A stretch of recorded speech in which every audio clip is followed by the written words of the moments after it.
The clock is running out on the United States' deadline for Iran to reopen the Strait of Hormuz. We are exactly 32 hours away from the expiration of that military ultimatum. Financial markets are trading on rumors of a peace deal mediated in Oman, known as the Muscat Momentum.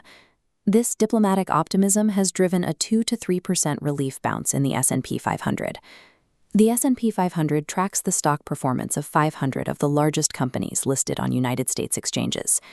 The physical reality on the water directly contradicts those market signals. The strait remains closed to global oil transit, and massive tankers sit completely idle. Algorithmic high-frequency traders are currently pricing in a peaceful resolution. If the deadline passes without physical movement in the strait, those algorithms are exposed to massive, instantaneous sell-offs. The United States military is actively preparing for kinetic operations designated Epic Fury. A second carrier strike group is now deployed in the theater. The tactical advantages of these American naval assets are actively being degraded by coordinated interference from other global powers operating in the region.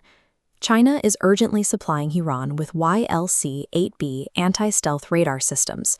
The YLC-8B is a mobile, ultra-high-frequency radar designed to detect and track low observable aircraft.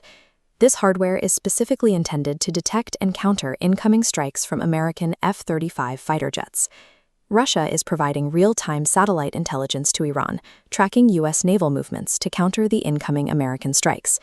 This foreign superpower interference neutralizes any possibility of a clean surgical operation.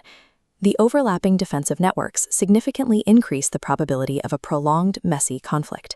There is a 30% probability of a grand bargain scenario where Iran dilutes its enriched uranium and global markets stabilize. The far more likely outcome is the ultimatum breach. Intelligence assigns a 70% probability the 48-hour window expires without a verified opening.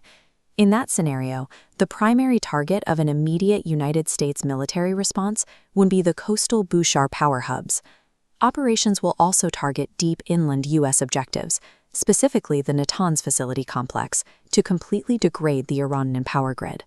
Striking these domestic power hubs crosses a stated red line for Tehran. Taking down this infrastructure guarantees an asymmetric military retaliation from Iranian forces. Tehran's guaranteed response to strikes on its power grid is the permanent deployment of smart mines across the Strait of Hormuz. Dropping these mines into the transit corridor physically blocks shipping lanes, severing 20% of the total global oil flow.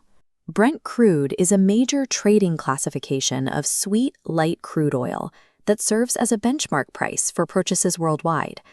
This chart shows the projected economic correlation.